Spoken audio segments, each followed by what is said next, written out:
Gawa tayo ng Korean toast. Lagyan natin ng butter tong pinainit nating pan. Sawin natin yung butter. Lagay ko na yung aking binating itlog.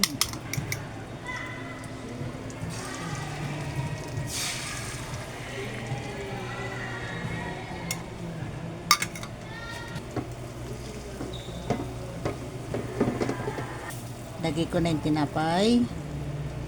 Flip ko lang. Ayan, kasi kailangan niya ma-absorb yung egg. Ito pa ang isa. Kasi sandwich siya, oh. Ayan. Antayin natin. Ayan. Tuin natin yun para pag flip natin, sumama siya. Para hindi siya magpaiwan.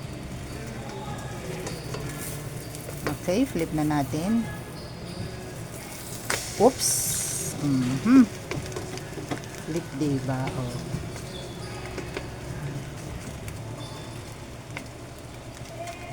Pasarapin natin lalo yung ating Korean toast. Lagyan natin ng ham. Ayan. Oh. At dito naman sa kabila ay sliced na queso. Ayan, ang sarap, no? Ganda. Mamaya magme-melt yan. Tapos, takip natin tong egg. Ayan. Dito ka. Ikaw din, dito ka. Ayan. Oh, diba, no? Sarap, Ang ganda. Ikot kita. Para makuha ko siya. Oh, yan. Oh.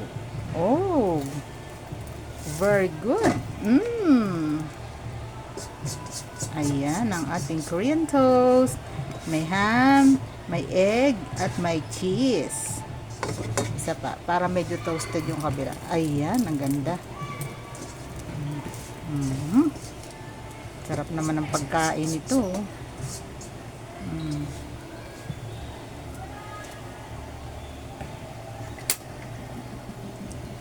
Okay na to? Approve na?